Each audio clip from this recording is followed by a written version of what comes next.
Quando eu era criança, morei em uma casa assombrada. Muitas coisas estranhas aconteciam por lá, tantas que seria impossível contar todas. Mas algumas ainda vivem na minha memória com tanta clareza que preciso compartilhá-las. Não sei exatamente quando tudo começou. Para mim, a casa sempre teve algo de errado. Era uma construção nova e nós éramos os primeiros moradores. Mas, de alguma forma, parecia que algo já estava lá antes de nós. Talvez fosse o terreno, mas eu nunca descobri sua história. Objetos sumiam sem explicação. Alguns reapareciam dias depois em lugares improváveis, enquanto outros simplesmente desapareciam para sempre. Pela casa havia pontos frios, mesmo no auge do verão. Nossa cidade era quente, não tínhamos ar-condicionado. E ainda assim, podíamos sentir aqueles bolsões de frio congelante. Todos na família percebiam isso. E não era só isso. Sombras escuras, disformes, surgiam nos cantos dos cômodos. De noite, e às vezes até sob a luz do dia. Meu irmão teve um encontro assustador com aquilo que nos espreitava. Uma noite, ele acordou tremendo de frio. Suas cobertas haviam sumido. Depois de revirar o quarto inteiro, ele as encontrou dobradas dentro do armário, como se alguém as tivesse colocado ali de propósito. Mas ninguém da casa tinha feito isso. Minha mãe, por outro lado, ouvia seu nome sendo chamado durante a madrugada. Sempre a mesma voz, sussurrante, insistente. Quando ela saía do quarto para investigar, encontrava a casa mergulhada em um silêncio absoluto. Todos dormiam, mas ela sabia que não estava sozinha. Ela sentia aquela presença. Algo observava, algo esperava. Um dia, meu irmão encontrou um antigo amigo e perguntou por que ele nunca mais ia à nossa casa. O rapaz ficou visivelmente desconfortável e contou o que havia acontecido com ele. Era fim de tarde, quase anoitecendo, e ele foi até nossa casa nos procurar. Mas ao chegar, percebeu que não havia ninguém lá. Resolveu esperar no carro. O tempo passou e então ele viu algo. Uma figura saiu de trás da casa. Ela usava um manto escuro com capuz, cobrindo completamente seu corpo e rosto. O amigo do meu irmão pensou que era alguma brincadeira e permaneceu no carro, esperando para rir da tentativa de susto. Mas à medida que a figura se aproximava, algo estava terrivelmente errado. Sob o capuz, ele conseguiu vislumbrar um rosto. Não era um rosto humano. A pele era escura, negra como a noite, e tinha uma textura áspera, lembrando couro seco, ou talvez escamas. Os olhos eram azulados, intensos, brilhando como cristais. A criatura emanava um brilho fraco e alaranjado, como brasas acesas. O pânico tomou conta dele. Ele girou a chave na ignição. O carro não ligou. Ele tentou de novo. Nada. A figura continuava andando, lenta, determinada. Quando estava perto o suficiente para que ele pudesse ouvir sua respiração, o carro finalmente pegou. Ele arrancou em alta velocidade, mas por um instante olhou para o lado. A coisa estava a apenas 3 metros do carro. Ele engatou a ré e disparou até a estrada de terra. Virou o carro o mais rápido que pôde, suando, o coração disparado, mas não resistiu. Olhou para trás uma última vez. A figura estava parada exatamente onde o carro estivera, fitando-o com aqueles olhos frios brilhantes. Depois disso, ele jurou que nunca mais pisaria perto da nossa casa. Havia outra coisa inquietante sobre aquele lugar. Nossa casa ficava isolada, cercada por natureza, em um morro que era o ponto mais alto da região. Ao redor, havia árvores, campos e uma fauna variada. Mas nunca, jamais, vimos um único pássaro pousar no quintal. Nem mesmo os pequenos pássaros que deveriam estar por toda parte. Minha mãe ainda mora lá, hoje sozinha. Meus irmãos e eu crescemos, casamos, mudamos. Meu pai faleceu em 1986. Ela diz que a casa continua como sempre foi. As sombras ainda aparecem. O nome dela ainda é sussurrado na escuridão. Os objetos ainda somem. Mas ela se acostumou. Diz que aquilo que habita a casa não a incomoda mais. Apenas observa. Apenas existe. E até hoje, nenhum pássaro se atreveu a cruzar o nosso quintal. Quando eu tinha 13 anos, morava em um apartamento pequeno com minha mãe, meu pai e meu irmão de 10 anos. O prédio já tinha alguns anos e o chão rangia a cada passo. O carpete estava velho e desgastado. Meu irmão e eu tínhamos uma brincadeira boba de nos cutucarmos no quadril o tempo todo. Era algo inocente, até a noite em que tudo mudou. Eu estava deitado, meio dormindo, meio acordado, quando senti uma cutucada forte no meu quadril. Acordei na hora e olhei ao redor para ver se era meu irmão, mas ele estava dormindo na cama dele. Meu olhar se voltou para a porta e então vi uma sombra pequena, parecida com a de uma criança, parada ali. Meu coração disparou. O medo tomou conta de mim, mas em vez de ir ver o que era, apenas me encolhi debaixo do cobertor, apertando o travesseiro contra a cabeça. Eu não queria saber o que era aquilo. Dias depois, meu irmão saiu do banheiro furioso, gritando comigo. Ele exigiu saber por que eu tinha entrado enquanto ele tomava banho, sem sequer bater na porta. Fiquei confuso. Eu não tinha saído da sala nem por um segundo. Ele me olhou com raiva e disse que era mentira, pois tinha me visto pela cortina do chuveiro. Nosso pai também teve sua experiência. Uma noite, ele acordou assustado, sentindo um forte soco no estômago. Quando abriu os olhos, não havia ninguém ali. Já nossa mãe estava na cozinha preparando o jantar, quando sentiu mãos agarrando sua cintura. Ela girou no mesmo instante, esperando ver meu pai ou um de nós. Mas a cozinha estava vazia. Todos estávamos na sala. Os eventos estranhos se tornaram frequentes, mas, por alguma razão, nunca os encaramos como algo sobrenatural. Apenas brincávamos que era algum moleque invisível aprontando travessuras. Alguns meses depois nos mudamos. Não por causa do que acontecia, e sim porque a vida seguiu seu curso. E desde então, nada mais aconteceu. Já faz 4 anos. E às vezes me pergunto, se eu voltasse àquele apartamento, será que encontraria o mesmo olhar me observando da porta? Essa história aconteceu há alguns anos, quando minha noiva e eu decidimos morar juntos. Resolvemos juntar nossas vidas, nossos pertences e também nossos filhos, um meu e um dela, em um novo lar. A casa que escolhemos já era um pouco velha e, por coincidência, meus tios haviam morado lá há muito tempo antes. No começo, tudo parecia normal, mas, cerca de um mês depois, as coisas começaram a mudar. Desde o início, havia uma sensação estranha naquela casa, a impressão constante de que nunca estávamos sozinhos. Eu costumava acordar antes de todo mundo e todas as manhãs sentia uma presença atrás de mim, como se alguém estivesse me observando em silêncio. Não era exatamente ameaçador, mas a sensação era inquietante. As coisas realmente perturbadoras começaram pouco tempo depois. Certa noite, minha noiva acordou gritando. Eu pulei da cama assustado e perguntei o que tinha acontecido. Ainda tremendo, ela disse que sentiu uma mão fria agarrar seu tornozelo. Na época, eu era muito cético. Disse a ela que provavelmente tinha sido um sonho, tentando acalmá-la. Mas eu estava errado. Algumas semanas depois, foi minha vez de vivenciar algo inexplicável. Já passava da 1 da manhã, quando me levantei para ir ao banheiro. Nosso quarto ficava em uma extremidade do corredor. Logo depois, vinha a porta do banheiro. Depois, um armário embutido no corredor e, por fim, o quarto das crianças. Enquanto caminhava pelo corredor, ouvi risadas e murmúrios de crianças brincando. Fiquei confuso. Nossos filhos estavam acordados àquela hora? Eu já ia abrir a porta para mandá-los dormir, quando algo me fez congelar.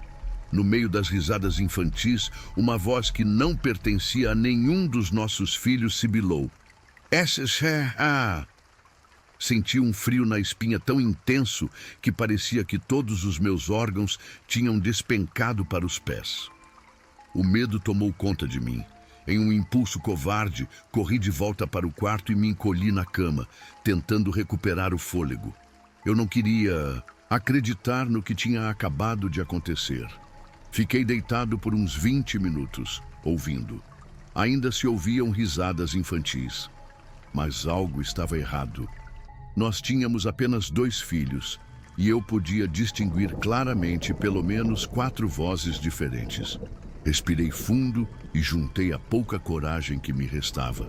Eu precisava ver com meus próprios olhos. Caminhei até o corredor, sentindo meu coração bater acelerado. Assim que alcancei a porta do banheiro, ouvi novamente aquele sussurro horripilante. E então, silêncio absoluto. Fiquei paralisado por um instante, mas me forcei a seguir em frente. Quando abri a porta do quarto, encontrei apenas nossos 2 filhos dormindo profundamente. Eles não estavam brincando, não estavam sequer acordados.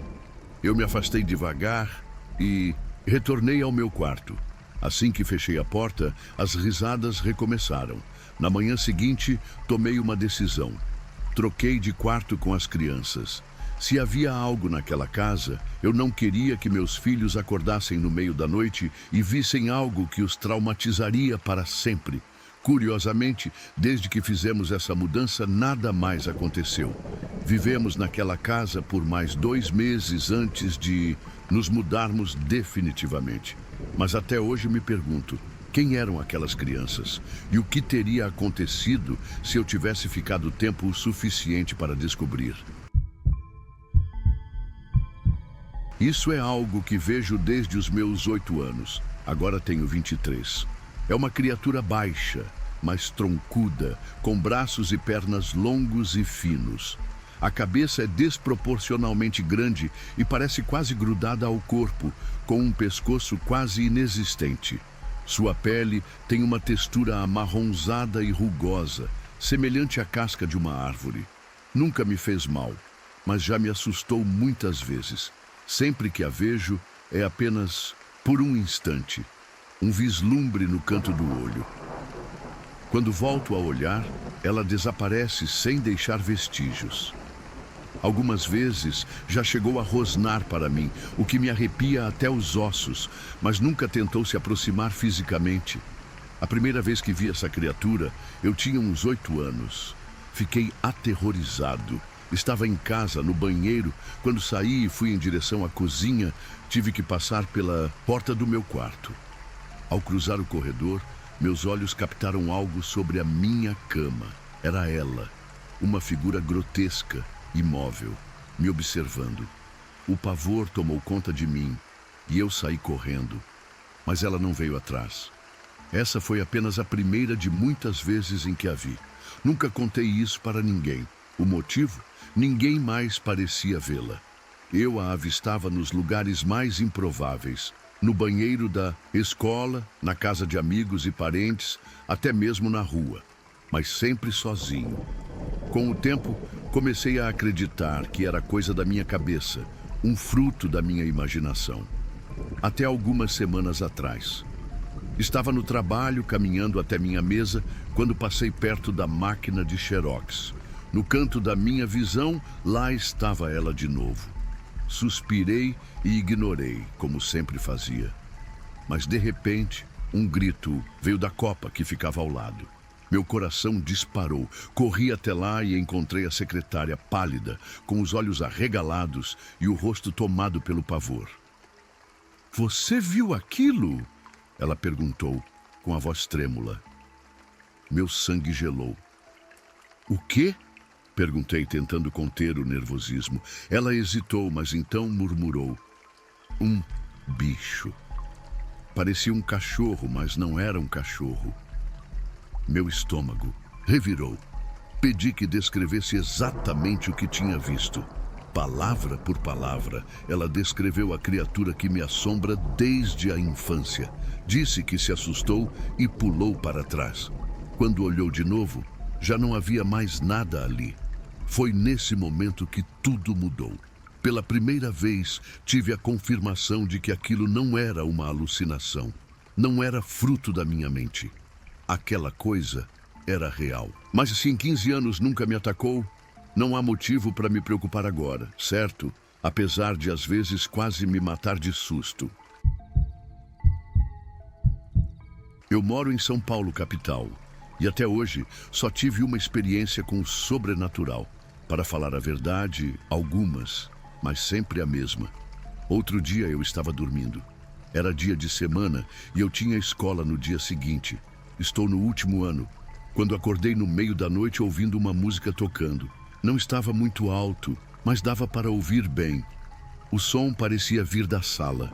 Fiquei imaginando que meus pais estavam ouvindo música àquela hora da noite, porque a música que estava tocando só eles poderiam estar ouvindo. Era Dancing Queen, do ABBA. Já saí do meu quarto pronto para dar uma bronca neles. Mas quando cheguei à sala, parei na porta e fiquei completamente sem reação. Eu não sabia o que fazer. O aparelho de som estava desligado. A música não estava alta, mas parecia preencher todo o ambiente. E no meio da sala havia uma garota da minha idade dançando. Ela tinha cabelos escuros e uma pele extremamente branca. Vestia uma roupa clara que parecia ter saído dos anos 70. O pior de tudo era que ela não parecia totalmente sólida. Eu conseguia ver através dela, mas não muito. Fiquei ali parado por uns 10 segundos, completamente sem reação, vendo aquela garota girar e deslizar pelo chão da sala, ignorando completamente minha presença. Então, pouco a pouco, ela foi ficando cada vez mais transparente, até desaparecer por completo. Assim que ela sumiu, a música parou. Agora só restava o som distante de um cachorro latindo na vizinhança e de um carro acelerando furiosamente por alguma rua próxima. Quando o choque passou, corri de volta para o meu quarto. Me enfiei debaixo do lençol e fiquei ali até conseguir dormir. Na manhã seguinte, acordei sem saber se o que tinha visto era um sonho ou algo real. Eu não comentei nada com ninguém e resolvi ignorar aquilo. Algum tempo depois, aconteceu de novo. Eu estava dormindo quando acordei ao som da mesma música, mas dessa vez, assim que percebi o que estava acontecendo, um arrepio percorreu minha espinha. Eu sabia que se fosse até a sala, encontraria ela lá. Mesmo com medo, resolvi ir. Eu precisava ter certeza. Quando cheguei à porta da sala, lá estava ela novamente, dançando como se nada mais no mundo importasse. Seus movimentos eram leves, fluidos, quase hipnóticos. Era uma cena ao mesmo tempo maravilhosa e aterrorizante. Mas dessa vez, assim que entrei na sala, ela desapareceu rapidamente, menos de 5 segundos depois. Ainda assim, eu entrei, acendi a luz, olhei ao redor. Nada. Voltei para o meu quarto e tentei dormir. No dia seguinte, eu sabia que aquilo não tinha sido um sonho. Sabia que era real. Resolvi falar com o meu pai, que sempre teve a mente aberta para essas coisas e entendia bastante sobre ocultismo e esoterismo. Diferente da minha mãe, que é católica e odeia falar nesse tipo de assunto. Perguntei a ele se já tinha visto algo estranho naquela casa, sem contar o que eu mesmo havia testemunhado. Ele disse que nunca tinha visto nada, mas que sentia que a casa tinha uma certa energia diferente. Então, comentou algo que me deixou arrepiado. Antes de construírem essa casa, havia uma discoteca aqui nos anos 70. Um dia, um incêndio tomou conta do lugar e, infelizmente, algumas pessoas morreram. Fiquei paralisado. Ele não fazia ideia do que eu tinha visto e ainda assim me disse aquilo. Mas, por algum motivo, eu não contei nada a ele. Talvez, no fundo, eu quisesse que aquela garota fosse só minha. Por um tempo, nada mais aconteceu. Comecei a pensar que nunca mais haveria, até que na semana passada acordei novamente ao som de Dancing Queen. Saltei da cama e corri até a sala. Lá estava ela, dançando graciosamente. Dessa vez, a porta da sala estava apenas entreaberta e eu fiquei parado ali, observando. Mas algo diferente aconteceu. Ela não apenas dançou, ela me viu. De repente, a garota virou na minha direção e sorriu. Naquele momento, senti meu coração parar. Um gelo percorreu minha espinha e cada pelo do meu corpo se arrepiou. Ela continuou dançando, mas agora não desviava o olhar de mim. Eu estava paralisado, incapaz de respirar, incapaz de me mover. Então, aos poucos, a música começou a diminuir e ela foi ficando cada vez mais transparente, até sumir completamente. No instante em que desapareceu, senti o ar voltar aos meus pulmões de uma vez só. Eu podia me mover novamente, mas em vez de correr para o quarto como das outras vezes, fiquei parado ali, tentando processar o que tinha acontecido. Não sei quanto tempo fiquei ali, talvez 3 minutos. Depois, entrei na sala, acendi a luz, procurei por algo, nada. Então voltei para a cama. Desde aquela noite, sonho com ela quase todas as madrugadas, sempre dançando para mim, deslizando pelo ar com uma graça impossível. Ainda não a vi novamente. Não sei se voltarei a vê-la algum dia, mas por mais que essa ideia me assuste, uma parte de mim deseja encontrá-la outra vez. Será que estou me apaixonando por um fantasma? Vamos voltar para 1970. Algumas garotas do colegial, minhas amigas e minha irmã mais nova, estavam prontas para se divertir e se assustar. Qualquer pessoa que já brincou de evocar espíritos sabe que crianças adoram trapacear. Minhas amigas não eram exceção. Alguém sempre empurrava o copo para o sim se a pergunta envolvia a paixão do dia dessa pessoa. Uma noite, decidimos parar com as brincadeiras infantis e fazer a coisa de maneira séria, implementando um sistema que dificultasse, se não tornasse impossível, trapacear. Pegamos uma cartolina e escrevemos todo o alfabeto, formando uma meia-lua de letras, além de um sim e um não no meio da cartolina. Uma pessoa foi selecionada para ser o canal, ela que manipularia o copo. Foi vendada de maneira eficaz e posicionada de frente para a cartolina, com as letras de ponta cabeça em relação à sua visão. Outra pessoa, a questionadora, sentou-se de frente para o canal e ficou responsável por fazer as perguntas. O restante de nós, as observadoras, anotava tudo o que fosse escrito pelo copo. O silêncio tomou conta da sala quando nos sentamos e apagamos a luz, deixando apenas algumas velas acesas. O único som que se ouvia era o copo deslizando suavemente sob os dedos do canal. A questionadora perguntou se havia algum espírito que gostaria de fazer contato. Nada aconteceu de imediato, mas então o copo começou a soletrar, letra por letra, S, I, M. Curiosamente, o copo não foi diretamente para o sim que já estava escrito na cartolina. Não dissemos nada ao canal sobre a resposta. Ela parecia não ter dificuldades em soletrar de cabeça para baixo e vendada, o que era intrigante. Será que nosso experimento estava funcionando? Será que algo realmente estranho estava acontecendo? Em seguida, pedimos que o espírito se identificasse. Lentamente, foi soletrado Jorge. Jorge parecia ter dificuldades com a gramática e a ortografia, como se tivesse pouca instrução. A situação estava ficando cada vez mais estranha. As mensagens estavam se tornando mais complexas, algo que alguém não conseguiria soletrar corretamente, estando vendado e enxergando as letras de cabeça para baixo. Além de alguns cochichos e do barulho do copo deslizando pela cartolina, não havia nenhum outro som no quarto enquanto Jorge contava sua triste história. Ele relatou que toda a sua família, incluindo ele, próprio morreu rapidamente de febre e de tanto vomitar, cólera. Disse que a casa estava escura e fria e que ele era o último membro da família ainda vivo, já sentindo-se muito doente. Mencionou cortinas balançando, vento frio entrando pela janela, não consigo levantar. Ninguém vem ajudar? Nesse ponto, já estávamos muito nervosas e assustadas. De repente, o copo se moveu de forma brusca e inesperada, nos dando um grande susto. O canal, ainda vendado, parecia ter perdido totalmente o controle. O copo começou a soletrar repetidamente: "Pecadores, parem com isso! Pecadores, parem com isso!" Imediatamente, paramos a sessão e nos apressamos em despedir Jorge antes de encerrar tudo. Quando olhamos a cartolina, ela estava toda arranhada.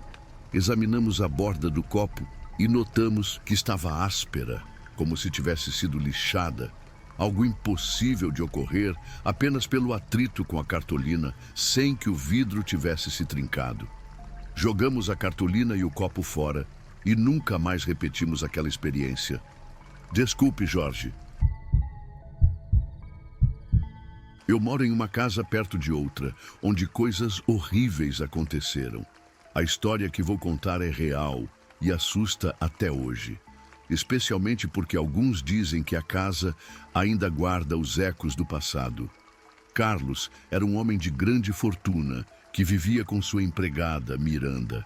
Ela era dedicada, boa e trabalhadora, até que, por obra do destino, cruzou o caminho de um homem chamado Romeu. Romeu tinha um caráter duvidoso e uma inveja que não podia ser escondida, especialmente pela riqueza de Carlos. Com o coração cheio de rancor, Romeu convenceu Miranda a roubar a casa. A princípio, eram pequenos objetos, mas logo ela passou a levar coisas valiosas. Quando Carlos finalmente percebeu o que estava acontecendo, ameaçou denunciar Miranda à polícia. Assustada e sem saber o que fazer, Miranda se viu encurralada. Foi então que Romeu sugeriu algo ainda mais sombrio: matar Carlos. Desesperada, ela seguiu o conselho. Com muito medo da prisão, colocou veneno no chá que Carlos tomava todos os dias. Ele morreu ali mesmo, sem saber o que havia acontecido. Anos depois, uma viúva chamada Isabel, com seus 2 filhos, Maria Eduarda e Pedro Henrique, se mudou para aquela casa. Na época, eu era amigo de Maria e Pedro na escola. Dona Isabel, que trabalhava como médica e fazia plantões longos no hospital, decidiu contratar uma babá para cuidar das crianças enquanto ela não estava em casa. Quem ela contratou? Nada menos que Miranda, a assassina. Isabel, claro, não fazia ideia do passado sombrio de sua nova babá, mas logo coisas estranhas começaram a acontecer. Maria Eduarda e Pedro Henrique começaram a sentir presenças inexplicáveis, como se estivessem sendo observados. Eles me contaram que, certa vez, viram um homem negro com uma expressão severa sentado em uma das cadeiras da sala tomando chá. Com o tempo, Miranda, que nunca deixara o vício pelo roubo, começou a furtar coisas da casa, mas foi uma tarde fatídica que tudo se intensificou. Maria Eduarda pediu que Miranda preparasse um chá para ela, mas ao tentar pegar a xícara, algo estranho aconteceu. O chá escorreu de sua mão, como se tivesse sido empurrado por uma força invisível. Eles juram até hoje que era Carlos quem estava ali, se vingando. Furiosos e assustados, Pedro Henrique e Maria Eduarda saíram para se trocar e ir para a escola, deixando Miranda sozinha na sala. Foi nesse momento que ela foi confrontada pelo espírito de Carlos. Quando Miranda se virou, deparou-se com ele, um espectro cheio de ódio. Eles discutiram e Carlos a ameaçou, dizendo palavras terríveis. Mas antes que pudesse fazer algo mais, Miranda, em um acesso de desespero, pegou uma faca da mesa e, com um único movimento, tirou a própria vida. Quando Maria Eduarda, Pedro Henrique e Dona Isabel voltaram, já era tarde demais. A casa estava em silêncio, mas carregada de um peso insuportável. Com o medo no coração, Isabel decidiu se mudar para bem longe, levando seus filhos e nunca mais se encontrando comigo. Eu tinha apenas 12 anos quando soube dessa história. Hoje, com 45, nunca mais vi Maria Eduarda, Pedro Henrique ou Dona Isabel. Alguns dizem que, com a morte de Miranda, o espírito de Carlos foi finalmente libertado. Mas eu, que ainda moro perto daquela casa, acredito que os dois ainda vagam por lá, seus espíritos presos a um destino macabro, condenados a assombrar os vivos para sempre. Eu mesmo já vi coisas estranhas naquela casa e sei que a história não acabou. A história que vou contar aconteceu em uma vizinhança que, à primeira vista, parecia perfeitamente normal. Sem cemitérios nas proximidades, sem qualquer história macabra, era apenas mais uma dessas áreas residenciais, calmas e sem graça, onde nada de extraordinário acontecia. Mas para Laura e eu, nada é normal. Nossa curiosidade sempre foi mais forte que a tranquilidade ao nosso redor. Antes desse encontro fatídico, nós mal nos conhecíamos. Laura tinha acabado de se mudar de outra cidade e estava sempre com a minha amiga Elisa. Eventualmente, eu e Laura acabamos nos aproximando e logo percebemos que nossa amizade era praticamente inevitável. Uma noite, Laura me convidou para a casa dela. Era aniversário de sua irmã, Nádia, e ela queria que eu participasse da comemoração. A festa seguiu seu curso de maneira normal, como qualquer outra. Eu fiquei na casa dela para dormir, mas o que aconteceu depois, ninguém poderia prever. Assistimos a um filme de terror sobre vampiros, mas o filme mal nos assustou. No final, percebemos que compartilhávamos uma grande curiosidade sobre o mundo paranormal. Conversamos a noite inteira, falando sobre demônios, bruxas e seres estranhos. Mas foi quando o assunto de fantasmas surgiu que tudo mudou. Não sentimos medo algum, como se já estivéssemos acostumadas com o que discutíamos.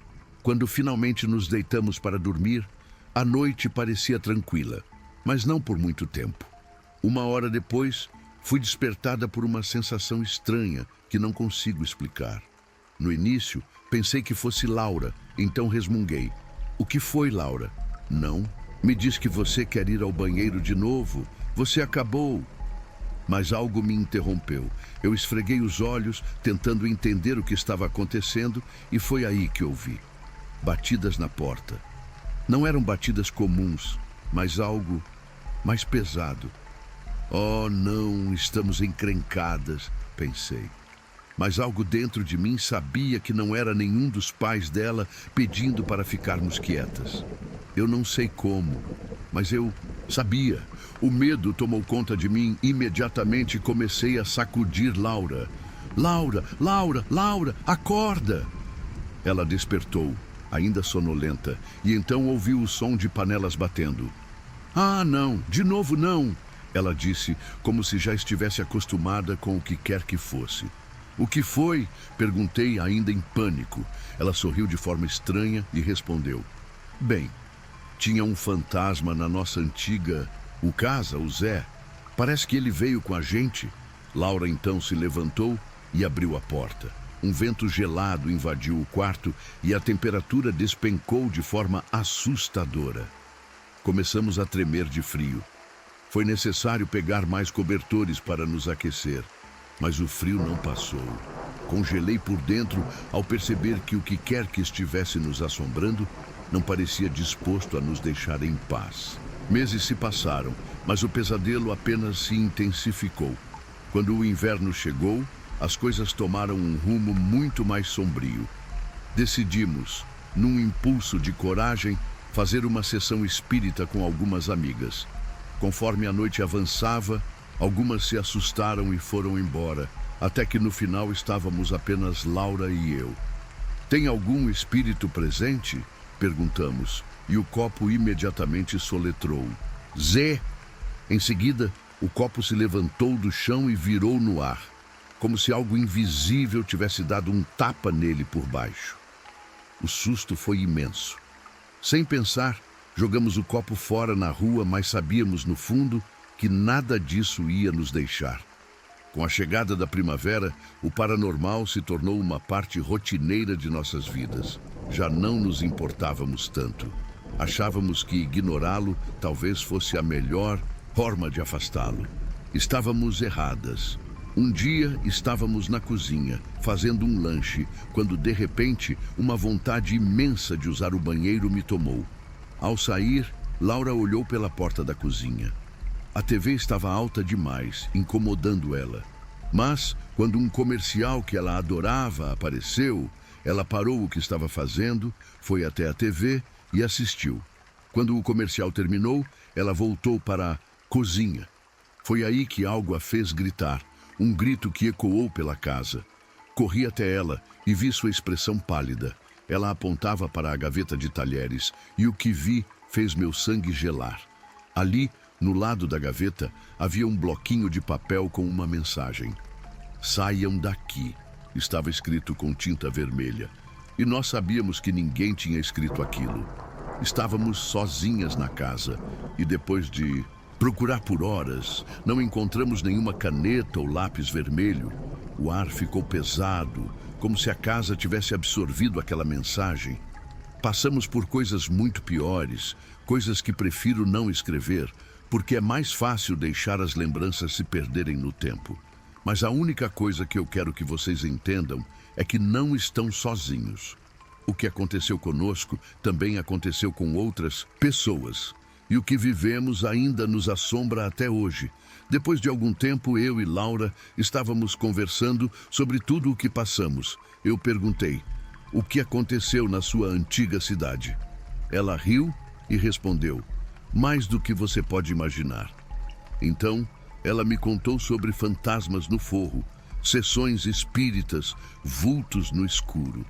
Mas antes que pudesse dizer mais, ela soltou um suspiro e falou, com uma voz cansada: "Marina, a gente tem que dormir, são 3 AM. Ela logo adormeceu, mas eu não conseguia. Estava quase dormindo quando, de repente, ouvi o som das panelas batendo, seguido por uma gargalhada insana. Uma gargalhada que parecia vir de muito longe, mas ao mesmo tempo muito perto. Minha história começa quase 3 anos atrás, quando meu pai e minha madrasta se mudaram para a casa onde vivemos até hoje. Uma casinha charmosa, com vista para uma praça tranquila. Alguns meses atrás, eu também decidi me mudar para cá e morar com eles. Num domingo de manhã, minha madrasta me contou que meu pai teve um pesadelo muito vívido na noite anterior, onde uma mulher tentava nos matar. Eu, um pouco cética, apenas respondi: "Ah, legal." Mas ela, com um olhar sério, começou a me contar sobre algo que aconteceu na primeira noite que passaram aqui. Ela acordou e viu no meio do corredor uma mulher estranha, parada, olhando fixamente para ela. Achei aquilo um pouco estranho, porque desde que me mudei para cá, comecei a ter a sensação de que algo estava errado. Eu via, de relance, sombras se movendo pelo corredor, mas sempre tentava ignorar, achando que estava ficando louca. Algumas semanas atrás, eu estava acordada até tarde, tentando cumprir uma aposta com minha amiga. Decidimos ler Harry Potter e o Cálice de Fogo e ver quem terminava primeiro. Estava tão focada na leitura que, de repente, senti uma necessidade inexplicável de olhar para o corredor. Quando olhei, meu corpo congelou. Na parede do corredor, eu vi o rosto e o ombro de uma mulher pequena, que parecia sair da parede, como se estivesse se materializando. Ela era quase transparente, com uma pele pálida e enrugada, como se fosse uma senhora muito idosa. Ela me olhou e sorriu, um sorriso frio, como se me conhecesse. Então, sem pressa, desapareceu novamente dentro da parede. Quando finalmente consegui processar o que acabara de ver, uma sensação gelada subiu pela minha espinha. Meu estômago se revirou e meu coração parecia ter parado de bater. Aquele tipo de sensação que se tem quando estamos caindo de uma grande altura. Passei o resto da noite fitando a parede, esperando ver mais alguma coisa, mas ela não voltou. Na manhã seguinte, contei tudo para minha madrasta, que, para minha surpresa, me disse que já tinha visto a mulher também. Ela falou que na primeira noite deles na casa, viu a mesma figura. Eles até comentaram sobre isso com a mãe dela, e foi aí que as coisas ficaram ainda mais estranhas. A mãe da minha madrasta, com um olhar pensativo, me disse que conhecia aquela mulher. Ela disse que antes de nós nos mudarmos, a casa pertencia a uma senhora idosa, que se parecia exatamente com a figura que vimos. Ela nunca causou mal a ninguém, mas com o passar dos anos, começou a perder a sanidade. Ela era uma pessoa boa, adorava ler e tinha uma afeição especial por crianças. Mas com o tempo, ela foi ficando cada vez mais estranha, até desaparecer. A mãe da minha madrasta me disse que a mulher sorriu para mim porque, raramente, ela via um adolescente lendo. Agora, eu fico me perguntando, o que ela pensaria se soubesse que eu estava lendo Harry Potter? Será que ela sorriria novamente? E essa é a minha história. Sempre tive uma curiosidade pelo paranormal e, de algum jeito, fiquei feliz que essa experiência tenha acontecido comigo. Mas, no fundo, sei que não estou sozinha nesta casa. Oi, meu nome é Glória, tenho 29 anos e sou mãe de 2 meninas, Márcia, de 6 anos, e Sara, de 9. Quero compartilhar com vocês o que aconteceu conosco quando nos mudamos para a nossa nova casa. No começo tudo parecia perfeito. Compramos uma linda casinha, daquelas dos nossos sonhos. E éramos a família dos sonhos, pai, mãe, 2 filhas, um cachorro e 2 gatos. A mudança foi emocionante e logo todos nós nos sentimos em casa. Todos, menos a minha filha mais nova, Márcia. Ela estava claramente desconfortável. Inicialmente, se recusou a entrar na casa. E quando finalmente entrou, começou a chorar, dizendo que estava com frio. Nossa gata, a peluda, também se comportava de maneira estranha. Ela estava visivelmente tensa e desconfortável dentro da casa, o que eu atribuí ao fato de que ela havia acabado de ter 8 filhotes e estava muito protetora. Eu ignorei o comportamento dela, achando que seria algo passageiro. Após 2 semanas em um hotel e com os animais da família acomodados em um canil, finalmente conseguimos terminar de mobiliar a casa. Ela estava maravilhosa. Até melhor do que eu imaginava. Mas havia algo que me incomodava. Sempre que eu ficava sozinha em casa, sentia uma sensação estranha, como se estivesse sendo observada. Tentei ignorar isso, talvez por não querer acreditar que havia algo de errado com nossa casa. Certo dia, enquanto colocava a Márcia para dormir, ela começou a chorar como nunca. "O que foi, querida?" perguntei, preocupada. Ela estava soluçando. E isso não era normal para ela. "Eu não quero ficar no meu quarto, mãe", disse, chorando desesperadamente. "O Mateus pode voltar." Fiquei confusa, pois ninguém na nossa família se chama Mateus, nem conhecíamos ninguém com esse nome.